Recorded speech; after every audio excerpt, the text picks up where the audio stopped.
네, 지난주 이 시간에 골로새서를 새롭게 시작하면서 1장 1절부터 8절까지 말씀 그리고 골로새서라고 하는 이 서신의 어떤 특징에 대해서 함께 나누었습니다. 골로새 교회의 가장 큰 특징이라고 하면 무엇입니까? 바울이 개척하지 않았고 바울이 한 번도 방문해 보지 않은 교회였다라는 사실입니다.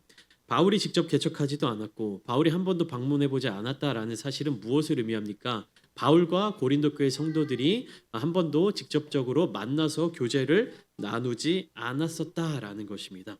그러면 한 번도 만나보지 않고 한 번도 함께 있지 못했던 이 바울과 골로새 교회의 성도들 간에 이 하나됨, 한 마음으로 이룰 수 있는 것은 과연 어떠한 능력으로 이루어진 것인가? 라는 내용에 대해서도 지난 시간에 잠깐 함께 나누었습니다. 거리로 따지면 굉장히 먼 거리에 있고 또 한 번도 만나지 못한 이 관계 속에서 어떻게 바울과 골로새 교회 성도들은 하나가 될 수 있었는가? 바로 성령 안에서 하나가 될 수 있었다라는 것입니다. 이곳에서 바울과 함께 역사하시는 성령, 또 먼 곳에서 골로새 교회 성도들과 함께 하시는 성령 하나님께서 한 분 하나님이시기 때문에 그들은 성령의 은혜 가운데 하나가 될 수 있었다라는 내용을 함께 나누었습니다. 오늘 본문 9절 말씀이 시작되는 장면을 보시면 바울은 이렇게 이야기합니다. 이로써 우리도 듣던 날부터 너희를 위하여 기도하기를 그치지 아니하고. 그러니까 골로새 교회 소식을 들은 이후로부터 바울과 바울의 동역자들, 바울과 함께 머물고 있던 사람들은 이 골로새 교회를 위하여서 기도하였다라는 것입니다. 그들을 위하여서 중보하였다라는 것이죠. 바울은 이 골로새 교회를 위하여 기도할 때 신령한 지혜와 총명에 하나님의 뜻을 아는 것으로 채우기를 위하여 기도하였다라고 구체적으로 말하고 있는 것입니다. 너희로 하여금 모든 신령한 지혜와 총명에 무엇으로 채우는 겁니까? 하나님의 뜻을 아는 것으로 채우게 하시고, 그러니까 하나님의 뜻이 무엇인지를 알고자 바울이 구했다라는 것입니다. 그 자신이 알고자? 아니요. 그 자신도 알지만 골로새 교회 성도들이 과연 하나님의 뜻이 무엇인지를 알기를 원했다라는 것입니다. 하나님의 뜻이 무엇인지를 안다라는 사실은요, 그 뜻을 따라 살아간다라는 것으로 이어지기 마련입니다. 하나님의 뜻이 무엇인지를 알고 난 이후에는 무엇으로 연결된다고요? 순종의 모습으로 연결되어야 하는 것입니다. 바울은 바로 이것이 우리들에게 있어서 가장 필요한 지혜이자 지식이라고 생각했던 것이죠. 잠언 1장 7절 말씀은 이렇게 기록되어 있습니다. 여호와를 경외하는 것이 지식의 근본이거늘 미련한 자는 지혜와 훈계를 멸시하느니라. 지식에 대해서 이렇게 이야기하고 있고요. 잠언 9장 10절 말씀은 또한 이렇게 이야기합니다. 여호와를 경외하는 것이 지혜의 근본이요 거룩하신 자를 아는 것이 명철이니라. 그러니까 지혜에 대해서 우리에게 말해주고 있는 이 잠언 말씀이 무엇을 지식이고 무엇을 지혜라고 이야기를 하고 있습니까? 여호와를 경외하는 것. 그러니까 여호와를 경외한다라는 이 말은요, 하나님을 예배하는 자의 자세도 있지만 하나님을 두려워하는 자의 자세. 그러니까 이것은 무엇이냐? 하나님께서 살아계심을 믿는 자들의 자세라는 것입니다. 저 여호와를 경외하는 것이 지식의 근본이자 지혜의 근본이라고 잠언의 저자는 이야기하고 있고, 바울은 바로 이러한 지혜를 골로새 교인들이 갖게 되기를 위하여 중보하였다라는 것입니다. 이 지혜는 단순한 지식이 아니라 삶 속에서 하나님의 뜻을 분별하고 실천할 수 있는 능력을 의미하는 것입니다. 바울이 말하는 지혜, 성경 속에서 이야기하는 지혜는요, 우리가 지식적인 어떤 수준이 올라간다, 무엇인가 우리 머릿속에 담겨져 있는 것이 많아진다라는 것을 의미하는 게 아니라 무엇입니까? 삶 속에서 하나님의 뜻을 실천할 수 있는 능력으로까지 이어진다라는 것입니다. 그 능력이 저와 여러분들의 삶의 자리 가운데도 가득 넘치시기를 축복합니다. 10절부터 12절까지 말씀은 바울이 골로새 교회를 위해서 중보하는 내용에 구체적으로 이어지고 있습니다. 하나님의 뜻을 분별하여 실천하는 것을 바울이 이야기했고요. 내가 기쁜 삶이 아니라 주님께 합당한 행실로 하나님을 기쁘시게 해드리는 삶을 살도록 기도하고 있는 것입니다. 누가 기뻐하는 삶이라고요? 하나님께서 기뻐하시는 삶. 그러니까 내가 기쁜 삶이 아니라 하나님께서 기뻐하시는 삶을 살도록 기도하고 있는데, 그래서 10절 말씀을 보시면 모든 선한 일에 열매를 맺게 하시며 하나님을 아는 것에 자라게 하시고, 그러니까 하나님을 아는 것에 자라난다. 하나님을 아는 것에 더 가까워진다. 하나님께로 더 가까이 나아간다라는 표현입니다. 그리고 11절 말씀은 모든 능력으로 능하게 하시며 또 기쁨으로 모든 견딤과 오래 참음에 이르게 하시고라고 기도를 이어가고 있는데, 이것은 무엇입니까? 모든 능력으로 능하게 하신다. 그러니까 나의 능력으로 살아내는 것이 아니라 하나님의 능력으로 살아낼 수 있는 힘을 주신다라는 것입니다. 바울은 무엇을 위해서 기도했냐? 골로새 교회의 성도들이 성령의 은혜를 통하여서 하나님을 만나는 기쁨을 통하여서 그들의 내면의 변화에서부터 시작하여서 외적인 열매까지 맺어질 수 있도록 기도하는 거예요. 예수님을 만나면 그들의 내면이 변화되기 마련이고요. 내면이 변화된 사람들은 반드시 무엇으로 연결되어야 한다? 결실을 맺어야 된다. 열매를 맺어야 한다라는 것입니다. 그래서 이 열매는 성도의 기업을 얻는 것으로 이어지는데, 기업이 무엇입니까? 가문의 유산이라고도 우리가 이해할 수 있고, 혈통을 따라서 전통을 따라서 이어져 내려오는 어떤 기업, 성도의 기업을 이제 바울이 이야기하고 있는데, 성도의 기업은 결국 죄 사함을 통하여서 하나님 나라에 속한 자로 변화되는 영광을 얻게 하는 겁니다. 우리가 받을 기업, 우리가 받을 축복, 그것이 어디에 있느냐? 바울은 우리의 기업은 이 땅에 있지 않다라는 것을 강조하고 있는 거예요. 우리의 기업은 어디에 있다? 하늘에 있다. 성도의 기업은 하나님 나라에 있다. 그러니까 우리 안에 머물러 있던 죄의 문제를 해결함으로 말미암아 우리가 이 땅에 속한 사람들이 아니라 하나님 나라에 속한 자로 변화되는 영광을 얻게 된다라는 것입니다. 즉 바울은 나 자신을 위한 삶을 살아내는 것이 아니라 하나님의 영광을 위한 삶을 살도록 강조하고 있는 것이죠. 내가 무엇인가를 행할 때, 내가 어떠한 말을 할 때, 내가 어디를 가든지 간에, 내가 누구를 만나든지 간에 내가 드러나고 내가 영광을 받고 나를 위한 삶이 되는 것이 아니라 하나님의 영광을 위한 삶, 하나님께서 드러나시는 삶, 하나님의 이름이 높임을 받는 그러한 삶을 살도록 강조하는 것입니다. 바울이 복음을 전했던 그 당시에 많은 이방 지역에 세워진 그러한 교회들의 모습 속에서 바울은 이런 것을 계속해서 강조하고 있는 것이요. 너무나도 세상의 문화 가운데, 너무나도 이방의 우상들이 가득한 그런 삶의 분위기 속에서 그리스도인들이 가져야 될 정체성, 즉 다른 사람들이 그리스도인들을 보면서 저 사람들은 무엇인가 다르다라고 느껴지는 게 있어야 한다. 그렇게 있도록 삶을 살아야 한다라고 강조를 하는 것이요. 다른 사람들이 그리스도인들의 삶을 보면서 그냥 우리의 삶과 똑같구나, 그냥 우리들이 살아가는 목적과 같은 목적을 가지고 살아가는구나, 우리들이 살아가는 삶의 모습과 동일한 모습으로 살아가는구나, 이렇게 인식을 하면 안 된다라는 의미입니다. 저 사람들은 뭔가 다르네? 누구지? 그리스도인이라고 하는 사람들인데, 예수쟁이들이라고 하는 사람들인데 저 사람들은 뭔가 다르네? 뭔가 특별하네? 왜 다를까? 무엇이 다를까? 이것을 세상에 속한 사람들에게 계속해서 알게 하도록 하는 것이 이 그리스도인들의 삶, 교회의 모습이다라는 것을 이야기하는 것입니다. 바울은요, 그렇게 살아내라고 이야기하면서 그냥 그렇게 해라라고 말하지 않습니다. 그러면 어떻게 그러한 삶을 살아낼 수 있는가를 13절과 14절을 통해서 계속해서 알려주고 있는데, 결국 핵심은 이겁니다. 예수 그리스도를 통하여서 우리는 그렇게 삶을 살아낼 수 있다라는 것이죠. 예수 그리스도는 누구인가? 바울의 고백을 통하여 보면 흑암의 권세를 이길 빛이시며 사랑이 가득한 분, 그리고 그의 나라의 통치자이시다. 여러분, 우리가 예수 그리스도를 바라보라, 예수님을 바라보라라고 이야기를 할 때 예수님께서 이 땅에서 사역하신 그 3년 6개월의 공생애의 모습만을 바라봐서는 안 됩니다.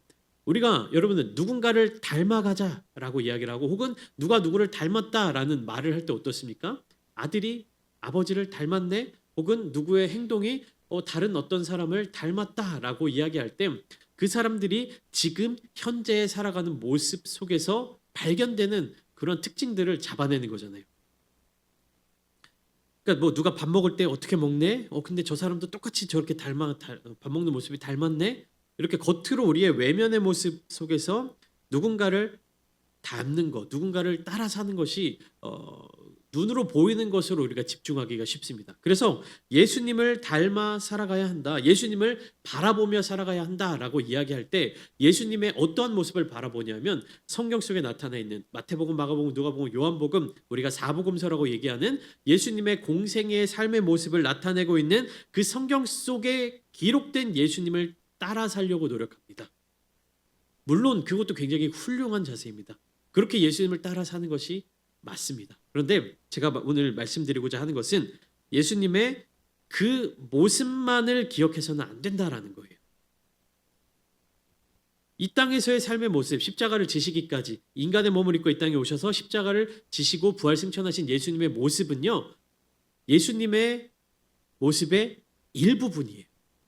그러니까 우리가 예수님을 닮아가야 한다라고 할 때는 그 예수님의 공생애의 사역의 삶의 모습을 주목하여 보는 것이 맞지만 예수 그리스도를 바라보는 삶을 산다라는 것은요, 그 인간의 몸으로 오신 예수님만을 바라봐서는 안 된다라는 것입니다. 우리가 계속해서 바라볼 예수님은 누구십니까? 이 땅에서 하나님께 온전한 영광을 돌리며 순종하셨던 그분이 부활 승천하신 이후에 영광 중에 다시 오실 그 모습을 기대해야 하는 것입니다. 그러니까 완전한 인간이셨던 예수님의 모습뿐만 아니라 완전한 하나님이신 예수님의 모습을 바라보아야 하는 것이에요. 근데 그 모습을 우리가 어떻게 볼 수 있습니까? 완전하신 하나님이신 예수님의 모습을 우리가 어떻게 볼 수 있습니까? 말씀 속에서 볼 수 있는 것이죠. 구약에서부터 계속해서 성경을 통해서 나타내 보여주시는 예수 그리스도의 모습이 있지 않습니까? 말씀이신 예수, 하나님의 보좌 우편에 앉으신 예수, 하나님 그분 자신이신 예수. 그러니까 예수님의 신성에 대해서 우리가 굉장히 가볍게 여기는 경우가 있어요. 또 바울도 그 부분에 있어서 굉장히 강조하고 있는 것입니다. 예수님은 인간의 몸을, 육신의 몸을 입고 이 땅에 오셨지만 그것이 예수님의 모습의 전부가 아니다.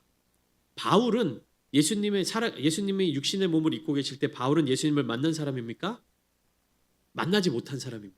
그래서 바울은요, 평생의 삶의 자리 가운데서 사도라는 이 이름에 굉장히 공격을 많이 당했어요. 너는 예수님의 제자도 아니고 예수님이 살아계실 때 직접 예수님께 배운 사람도 아니고 예수님과 함께한 사람도 아닌데 네가 어떻게 예수님의 제자고 네가 어떻게 예수님의 사도냐? 라는 공격을 굉장히 많이 받았던 사람이었습니다. 그러나 바울은 다메섹 도상에서 예수 그리스도를 만났잖아요. 인간의 몸을 입으신 예수님이 아닌 하나님이신 예수님을 만난 바울. 그 예수님을 바라보면서 온전한 사역의 자리 가운데 충성하였던 바울이 지금 골로새 교회 성도들을 향하여서 그러한 삶의 모습을 권면하고 있는 것입니다. 바로 그 주님을 기대하는 사람의 삶의 모습은요, 이 땅에서 나의 것을 추구하는 사람의 삶의 모습과 다를 수밖에 없다라고 이야기를 하는 것입니다. 13절 말씀을 보시면 바울이 이렇게 명확하게 이야기하죠. 그가 우리를 흑암의 권세에서 건져내사 그의 사랑의 아들의 나라로 옮기셨으니 그 아들 안에서 우리가 속량 곧 죄사함을 얻었도다. 속량 곧 죄사함. 죄사함의 능력이 바로 예수 그리스도께 있다라는 사실입니다. 예수 그리스도의 속량함은 무엇입니까? 이 특별히 골로새서 1장 13절과 14절은 우리가 예수 그리스도를 통해 죄의 권세에서 건짐을 받고 아들의 나라로 옮겨졌음을 선포합니다. 이는 단순한 구원이 아니라 죄의 속박에서 완전히 해방되고 우리가 하나님의 자녀로서의 새로운 신분을 얻게 된 것을 의미하는 것이에요. 그러니까 나의 정체성이 달라졌다라는 것을 바울이 확증해주고 있는 것입니다. 여러분, 정체성이 달라지면요, 삶이 달라집니다. 평생을 이제 가난한 거지의 꼴로 살아가던 한 사람이 알고 보니까 왕의 아들, 왕자였어요. 그동안은 내가 삶의 정체성을 모르고 살아와서 거지같이 살았는데 어느 순간 사람들이 찾아와서 당신은 거지가 아니라 사실은 왕의 아들, 왕자님이십니다. 라는 이야기를 딱 듣고 자신의 정체성이 변화되었음을 확인하면 그 사람의 삶은 이제 어떻게 바뀌는 겁니까? 거지의 삶에서 왕자의 삶으로, 왕의 모습으로 변화되는 것이에요. 여러분, 하나님께서는요, 예수 그리스도를 통하여서 그 죄 사함의 능력을 통해서 우리의 정체성을 바꾸어 주셨습니다. 세상에 속한 자들에서 하나님의 나라, 그의 아들의 나라에 속한 자로서 정체성을 바꾸어 주셨다라는 겁니다. 여러분, 그러면 우리가 그 정체성을 가지고 어떤 삶을 살아야 되겠습니까? 세상에 속한 삶을 살아야 되겠습니까? 아니면 하나님 나라에 속한 삶을 살아야 되겠습니까? 제가 목회자로서 설교를 전하면서 계속 하나님 나라에 속한 삶을 사십시오. 하나님 나라에 속한 삶을 사십시오라고만 말씀드리고, 그러면 결국에 하나님 나라에 속한 삶이 뭐냐? 그거에 대해서 구체적으로 설명을 드리지 않아서 그게 무슨 삶인지 목사님 잘 모르겠습니다라고 고민하시는 성도님들도 계시겠지만, 우선은 중요한 사실은요, 우리의 정체성이 바뀌었다라는 것입니다. 이 세상의 삶의 정체성은요, 무엇에 사로잡혀 있냐면 죄에 사로잡혀 있는 삶입니다. 그런데 하나님 나라의 백성, 그러니까 예수 그리스도의 나라의 백성으로서 정체성이 변화되면요, 더 이상 죄가 우리를 붙잡지 못하는 것입니다. 죄로부터 자유한 삶을 살아내는 것입니다. 그러니까 죄로부터 자유하다라는 것은요, 우리가 아무렇게나 살아도 된다라는 것을 의미하는 것이 아닙니다. 우리가 죄가 무엇인지를 분별할 수 있는 능력이 생기고, 그 죄로부터 멀어지고 죄를 끊어낼 수 있는 힘이 생기는 것이며, 그 죄를 미워할 수 있는 마음이 생기는 것입니다. 우리의 소속이 달라졌다라는 것입니다. 그러니까 우리가 세상에 속한 사람들로의 모습으로 살아간다면, 죄를 짓든 죄의 모습을 갖고 있든 죄의 모습을 갖고 살아가는 사람들을 보든, 그냥 내가 잘 살아내면, 혹은 그렇게 살아가는 사람들의 모습이 지혜로운 사람이고 똑똑한 사람이고 성공한 사람들의 모습이라고 생각을 하지만, 우리가 세상에 속한 자들이 아닌 하나님 나라에 속한 자들이 되면요, 동일한 모습을 보더라도 우리의 시선이 달라질 수 있다라는 것입니다. 우리가 추구하는 그 모습들이 달라질 수 있다라는 것입니다. 우리가 세상에 속한 삶으로 살아갈 때 축복이라고 여겨졌던 것들이 그리스도의 나라 가운데 들어가면, 그것이 축복이 아니라 저주였구나라고 생각하는 그런 판단력이 생겨날 수 있다라는 것입니다. 여러분, 우리의 삶의 중심, 우리의 삶의 기준이 내가 아니라 예수 그리스도를 통하여 삶을 살아내시는 여러분들이 되시기를 소망합니다. 그 시선, 주님의 시선을 가지고 살아가십시오. 사람의 눈으로 바라보지 마십시오. 이 세상의 것들을 바라볼 때 나의 눈으로 바라보면 넘어지기 쉽고 너무나도 연약해지기 쉽습니다. 미워하기 쉽고요. 질투할 수 있고요. 오해할 수 있고요. 그러나 예수 그리스도의 시선으로 이 세상을 바라보면 어떻습니까? 사랑하는 마음이 생길 수 있는 것입니다. 사랑은 우리의 힘으로 해낼 수 있는 것이 아닙니다. 예수 그리스도의 능력으로, 주님의 마음으로, 주님의 시선으로 바라볼 때 우리는 사랑할 수 있는 것입니다. 바로 그 예수 그리스도, 우리를 위하여서 십자가에 대신 죽임 당하신 그 예수님은요, 하찮은 분이 아니십니다. 주님의 목숨이, 주님의 피값이 값싼 목숨이기에, 저렴한 피값이기 때문에 기꺼이 죽음에 내어놓으신 것이 아닙니다.